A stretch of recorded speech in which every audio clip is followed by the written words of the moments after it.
बिस्मिल्लाहिर्रहमानिर्रहीम। बच्चों, आज हम नॉमेनक्लेचर ऑफ ईथर जो है वो डिस्कस करेंगे। ठीक है, तो हमारे पास नॉमेनक्लेचर ऑफ ईथर या इसका एक और नाम अल्को ऑक्सी अल्केन, जैसे आपको याद होगा अल्काइल हैलाइड का IUPAC नेम हेलो अल्केन है, अल्कोहल का IUPAC नेम अल्कानोल है और ईथर का IUPAC नेम अल्को ऑक्सी अल्केन है। ये इनका IUPAC नेम है। इस मेथड के ज़रिए जब हम नाम लिखेंगे तो वो IUPAC नेम होंगे और वैसे लिखेंगे तो ये इसके कॉमन नेम होंगे। जैसे इनके नाम के आखिर में ईथर आएगा तो ये कॉमन नेम होंगे। डेफिनेशन क्या है कि बच्चों, अगर हम ऑक्सीजन को डायरेक्टली दो अल्काइल ग्रुप से जोड़ दें उन कंपाउंड्स को ईथर कहते हैं। अगर ये दोनों अल्काइल ग्रुप सेम हो, जैसे इधर मिथाइल है इधर भी मिथाइल है, तो उसे कहते हैं सिमेट्रिकल ईथर। और अगर ये दोनों अल्काइल ग्रुप डिफरेंट हों तो उसे कहते हैं अनसिमेट्रिकल ईथर। और इसकी एक और डेफिनेशन भी हम मुख्तलिफ बुक्स में पढ़ते हैं। जैसे वाटर के स्ट्रक्चर में से अगर हम दो हाइड्रोजन निकाल कर उसकी जगह अल्काइल ग्रुप लगा दें उन कंपाउंड्स को भी हम ईथर कहते हैं। तो बच्चों, इनमें से कोई एक डेफिनेशन हम इसकी लिख लेते हैं। हम डेफिनेशन लिखने लगे हैं। When oxygen is directly bonded with two alkyl groups,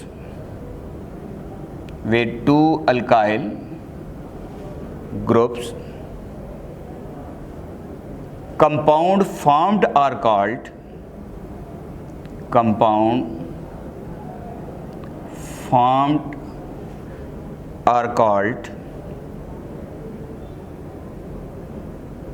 ether. उन कंपाउंड को ईथर कहते हैं। जब ऑक्सीजन दो अल्काइल ग्रुप के साथ अटैच हो डायरेक्टली उन कंपाउंड्स को ईथर कहेंगे। और हमें यह भी पता है कि it is denoted by ROR। इनको डिनोट किससे करते हैं? ROR से। They are denoted by ROR। अगर हम कहेंगे if two alkyl group are same it is called, तो इसको कहेंगे symmetrical ether. If two alkyl group are different, अगर दोनों अल्काइल ग्रुप डिफरेंट हों it is called unsymmetrical ether. तो बच्चों, हम इसकी नॉमेनक्लेचर शुरू करते हैं। हमें इसमें तकरीबन 8 से 10 स्ट्रक्चर अगर हम तैयार कर लें तो इंशाल्लाह ईथर पे हमारी अच्छी ग्रिप बन सकती है। जैसे मैं आपके सामने कुछ स्ट्रक्चर पहले लिख लेता हूँ, फिर बच्चों इनको नाम तरतीब से दूंगा। जैसे ये एक ईथर है, इसको सिमेट्रिकल ईथर में हम लिखते हैं, ये सिमेट्रिकल ईथर है। एक और स्ट्रक्चर मैं यहाँ लिख लेता हूँ, यहाँ लिखने लगा हूँ जी CH3O, फिर लिखने लगा हूँ CH2 CH3। इसका ताल्लुक भी ईथर फैमिली से, ये अनसिमेट्रिकल ईथर है। एक और हमारे पास है स्ट्रक्चर के दोनों साइड पे इथाइल ग्रुप आ जाएं तो इसको भी हम नाम दे सकते हैं।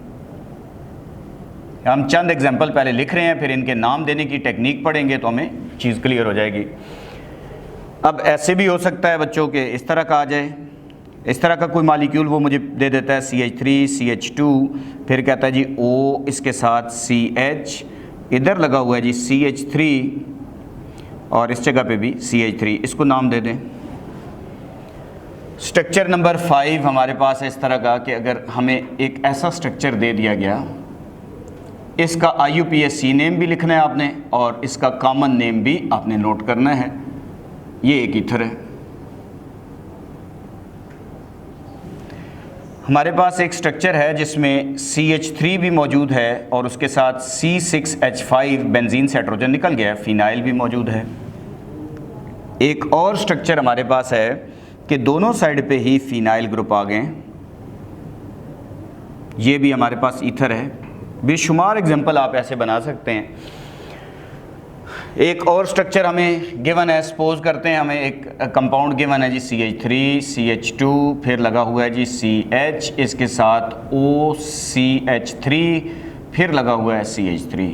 तो इन कंपाउंड्स को अगर हम नाम दे लेंगे तो हमें इंशाल्लाह इस पे अच्छी ग्रिप जो है वो बन जाएगी ईथर पे। पहले कोशिश करते हैं बच्चों इन सब के कॉमन नेम लिखते हैं।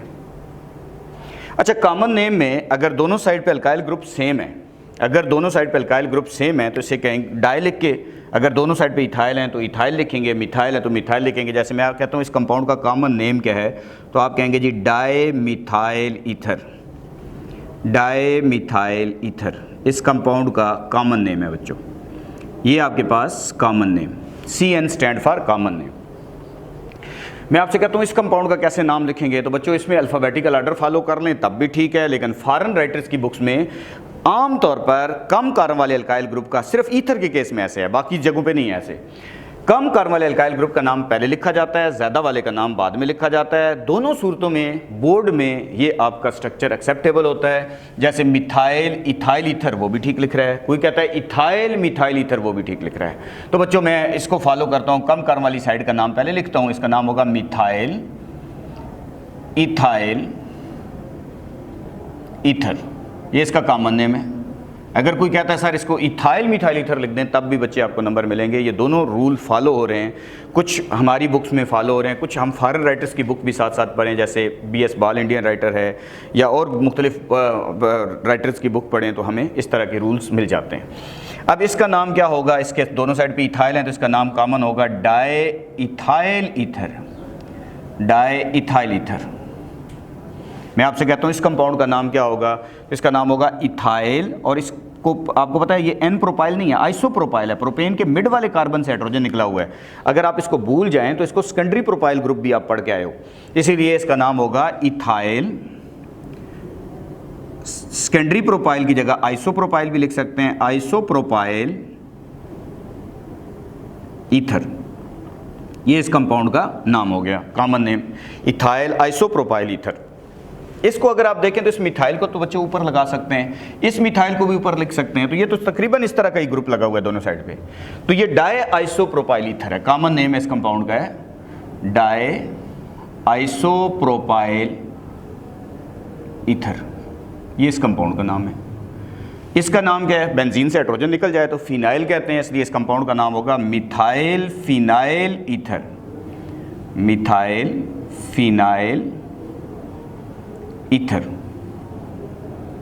इस कंपाउंड का नाम क्या होगा बच्चों, इसके दोनों साइड पे फिनाइल हैं तो इसलिए इसका नाम होगा, कॉमन नेम होगा diphenyl ether, diphenyl ether.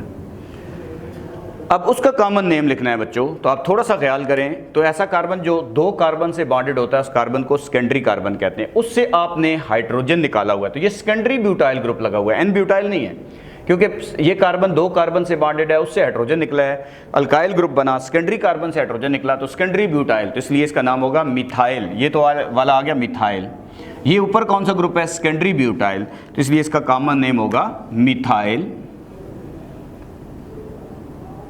Secondary butyl. Secondary को SEC लिख दिया जाता है शॉर्ट फॉर्म में, secondary butyl, secondary butyl ether, इस कंपाउंड का ये नाम हो गया बच्चों। ये सारे कॉमन नेम थे।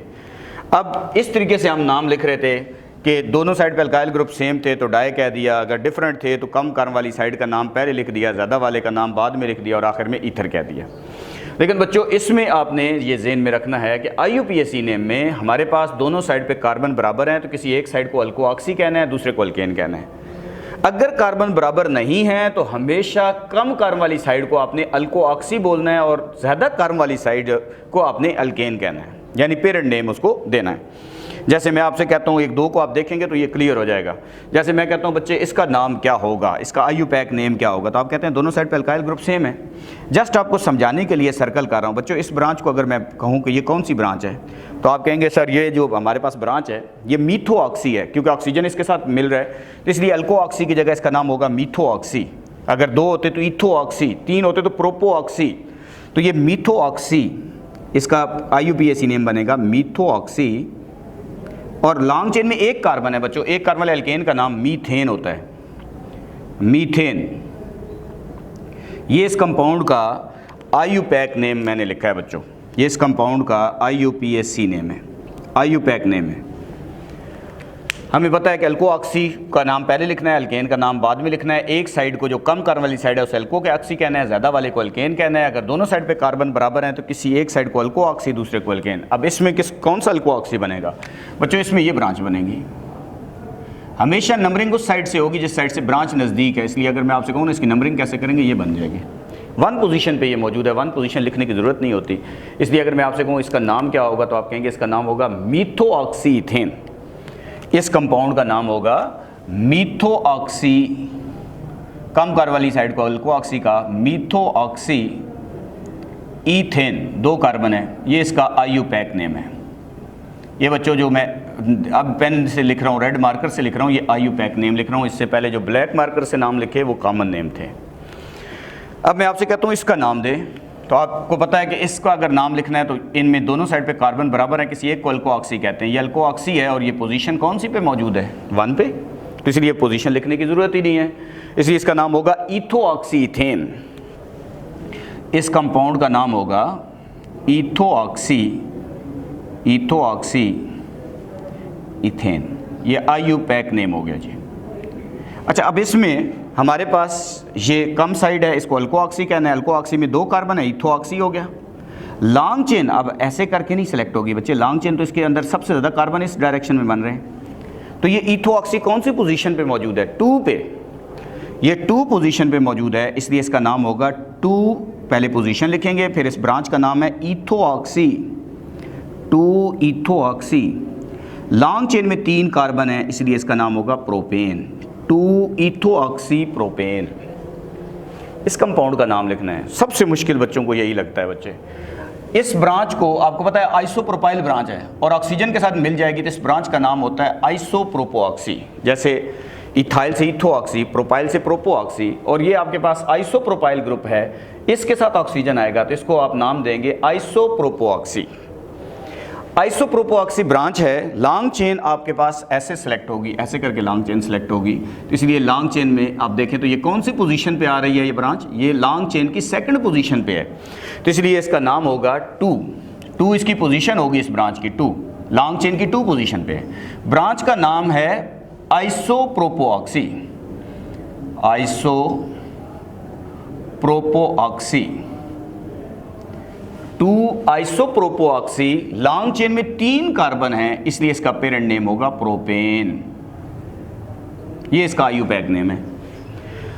अब इसमें ये वाली कम कार्बन वाली साइड है, इसलिए इसको नाम देंगे मीथोऑक्सी। और इसका आपको पता है फिनाइल ग्रुप किससे बनता है, बेंजीन से बनता है, तो इसका पेरेंट नेम बेंजीन होगा। जैसे ये मिथाइल था, मीथेन आया पेरेंट नेम, ये इथाइल था, पेरेंट नेम इथेन आया। फिनाइल फिनेन से नहीं बनता, फिनाइल बेंजीन से बनता है, इसलिए इसका नाम होगा मीथोऑक्सी बेंजीन। पेरेंट नेम आखिर में दिया जाता है मीथोऑक्सी, और इस वाले को पेरेंट नेम बेंजीन कहेंगे। जब ये ब्रांच के तौर पे आता है तो इसको फिनाइल पढ़ते हैं, जब पेरेंट चेन के तौर पे आता है तो इसको बेंजीन पढ़ते हैं।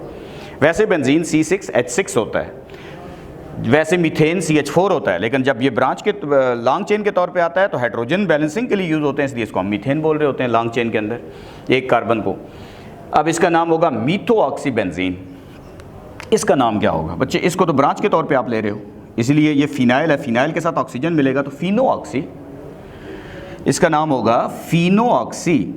फिनाइल से फिनोऑक्सी बन जाएगा, फिनोऑक्सी, और पेरेंट नेम इसको देना है फिनाइल को, तो बेंजीन से बनता है ये, फिनोऑक्सी बेंजीन। अब मैं आपसे कहता हूँ बच्चे, इसका IUPAC नेम, इसकी लॉन्ग चेन आपको पता है, ये आपके पास कार्बन इस साइड से ब्रांच नज़दीक पड़ रही है, इस साइड से नंबरिंग होगी, तो ये ब्रांच के तौर पे क्या आ गया, मीथोऑक्सी। कौन सी पोजीशन पे है, 2 पे, 2 मीथोऑक्सी ब्यूटेन। इसका नाम होगा 2 मीथोऑक्सी। लॉन्ग चेन में 4 कार्बन है, इसलिए इसको आप नाम देंगे ब्यूटेन, 2 मीथोऑक्सी। 2 इसलिए लिखा कि इसकी पोजीशन है, मीथोऑक्सी ब्रांच है, और लॉन्ग चेन में 4 कार्बन है, ब्यूटेन। तो उम्मीद है बच्चों कि आज का लेक्चर आपको अच्छा समझ आया होगा। Thank you very much.